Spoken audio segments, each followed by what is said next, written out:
Assalamualaikum warahmatullahi wabarakatuh. Alhamdulillah. Alhamdulillahilladzi amarana bil ittihad wassalatu wassalam ala sayyidina Muhammad wa ala alihi wa sahbihi man ittaba'ad. Amma ba'du fa ya ibadallah usikum wa iyaya bittaqwallah wa ta'atihi la'alakum tuflihun. Ma'asyiral hadirin wa jumratul mu'minin, jamaah Ring 1 Al-Budri yang dimuliakan oleh Allah Subhanahu wa taala. Di dalam keseharian kita sering berdoa, Rabbana atina fid dunya hasanah wa fil akhirati hasanah wa qina adzabannar. Yang kita kenal dengan doa sapu jagat. Yang mana artinya Rabbana atina fid dunya hasanah, ya Allah berikanlah aku dalam dunia ini kebaikan. Wa fil akhirati hasanah, dan berikan di akhirat kami itu kebahagiaan. Wa qina adzabannar, dan jauhkan kami daripada azabnya api neraka. Mungkin kita berpikir bahwa yang namanya kebahagiaan di dunia dan kebahagiaan di akhirat itu mustahil. Sebab banyak orang yang hidupnya di dunia bahagia namun di akhirat itu hancur. Ada orang yang hidup di dunianya susah, tetapi di akhiratnya bahagia. Berapa banyak orang-orang yang mempunyai harta berlebihan, namun dia sombong, lupakan Allah Ta'ala. Di dunianya dia berpesta poya, bergembira, berbahagia. Jalan sana, jalan sini, apa dia mau makan tinggal beli, apa dia inginkan tinggal beli. Namun nanti di akhiratnya dia dalam kehidupan susah. Ada lagi orang yang hidupnya di dunia pas-pasan. Mau makan saja mesti mikir, mau beli ini mesti mikir. Tetapi ibadah kepada Allah Subhanahu wa taala-nya rajin, dan dia terima takdir yang Allah berikan, dia akan bahagia di akhirat meskipun di dunia hidupnya dalam keterbatasan. Namun ada manusia yang hidupnya di dunia bahagia, hidupnya di akhirat pun bahagia. Siapa mereka? Ada seseorang datang kepada Imam Al-Ghazali, ya Imam Al-Ghazali ausani.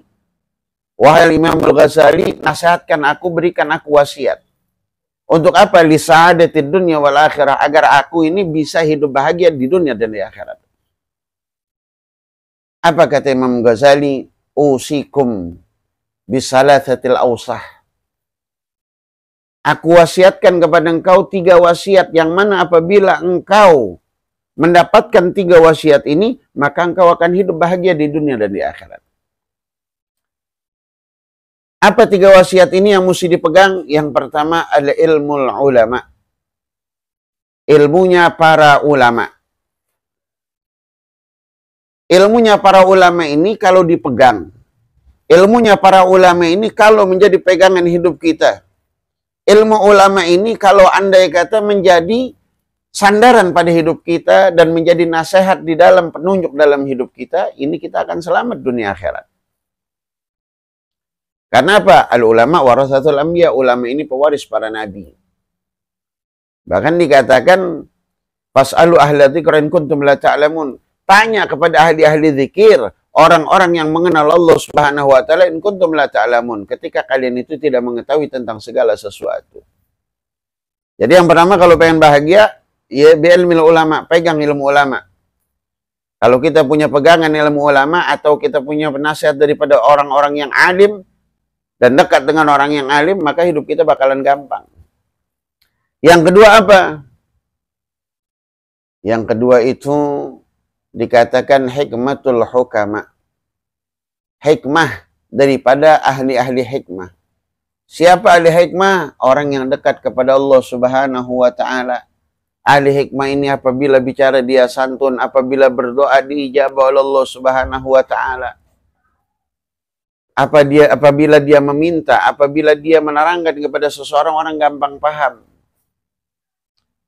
Dan ahli hikmah ini siapa? Ahli hikmah ini orang-orang yang ketika diberikan ilmu-ilmu yang bermanfaat, ketika dia mendengarkan ceramah, ketika dia mendengarkan pengajian, dia tidak pernah berbicara apapun, mereka hanya diam. Jadi dikatakan kalau kita pengen dekat sama orang-orang al-hikmah, ya syakkathum, ya diamlah di hadapan mereka agar kita mendapatkan hikmah dari para ulama, dari para habaib, daripada para kiai. Jadi kalau dengerin guru-guru sedang mengajar, diam agar dapat hikmah daripada apa yang diomongin. Ini kadang-kadang guru-guru, ulama-ulama sedang memberikan nasihat, dia asik ngobrol. Sehingga apa yang dinasihatkan ulama, dia nggak tahu. Sehingga apa yang dinasihatkan oleh para ustadz, dia nggak paham. Dijelaskan oleh para ulama, dia nggak tahu. Karena apa? Sebab dirinya dia sibuk dengan obrolannya. Tapi kalau andai kata ahli hikmah itu, syaggadhum, mereka itu diam di hadapan ulama-ulama, di hadapan guru-guru. Makanya jadilah mereka ahli hikmah. Mengambil hikmah dari segala ucapan yang diambil.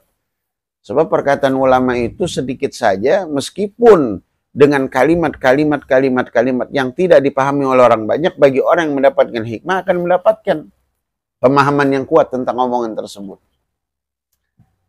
Yang ketiga, at-tiba'u minat tiba. Orang yang akan selamat, orang yang bahagia dunia akhirat, dia mempunyai obat dari segala macam obat. Jadi obat yang paling bagus dari segala macam obat. Nah, kalau kita berpikir obat paling bagus dari segala macam obat, nggak ada di dunia ini. Namun Rasulullah menegaskan apa sih obat yang paling mujarab di ini dunia? Kata Rasulullah, obat yang paling mujarab di ini dunia, la agalta. Janganlah engkau makan itu latagum. Engkau bangun ya illa nafsi yastahyi, kecuali ya engkau itu masih pengen makan. Jadi kalau andai kata kita pengen dapat obat mujarab, kata Nabi, berhenti makan sebelum kenyang. Meskipun jiwa kita masih pengen makan. Sebab jiwa yang kenyang itu, kebanyakan makan itu akan jadi penyakit. Orang kalau kebanyakan makan jadi banyak tidur. Orang kalau kebanyakan makan jadi malas. Nah, sifat banyak tidur itu akan menyebabkan penyakit gula. Akan menyebabkan penyakit kolesterol. Satu saat Nabi pernah diberikan satu budak daripada satu raja yang bernama Raja Mogasges. Kebenaran budak ini seorang tabib, dokter. Lalu Nabi Muhammad SAW mengatakan apa? Nahnu la nahtaj minat tabib. Aku ini tidak punya keperluan terhadap tabib dan dokter. Fa inni gaumun, karena kami ini satu gaum. Ya'kuluna qablal ju' wa la ya'kuluna illa qablas sab'. Jadi kata Nabi, kami ini satu kaum. Idza akalna, apabila kami makan itu illa ba'dal ju', kecuali setelah lapar. Jadi Nabi mengatakan kami ini satu golongan yang tidaklah kami ini makan kecuali kami sudah lapar. Dan kami akan berhenti makan sebelum kami kenyang. Tuh. Jadi sunnahnya Nabi itu makan sesudah lapar, berhenti sebelum kenyang. Kalau kita kan beda. Makan belum lapar, berhenti sampai kenyang. Ini yang jadi penyakit. Makannya belum lapar udah makan. Belum lapar udah makan nih kita. Ngemilnya bukannya kayak orang-orang ciki, ngemilnya bukan kayak orang-orang biskuit, ngemil pangsit, ketoprak. Ngemilnya, sarapannya nasi kebuli, masya Allah. Akhirnya tuh apa? Makan sebelum lapar, berhenti lewatin kenyang. Sehingga jadi penyakit buat diri kita. Naudzubillah, summa naudzubillah min dzalik. Jadi kata Nabi, obat yang paling hebat itu makan ketika sudah lapar, berhenti sebelum Kenyang, nih obat yang paling mujarab.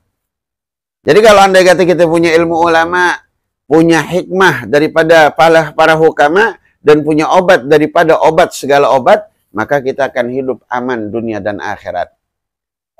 Insya Allah, kita semua akan menjadikan orang-orang yang bahagia di dunia dan akhirat.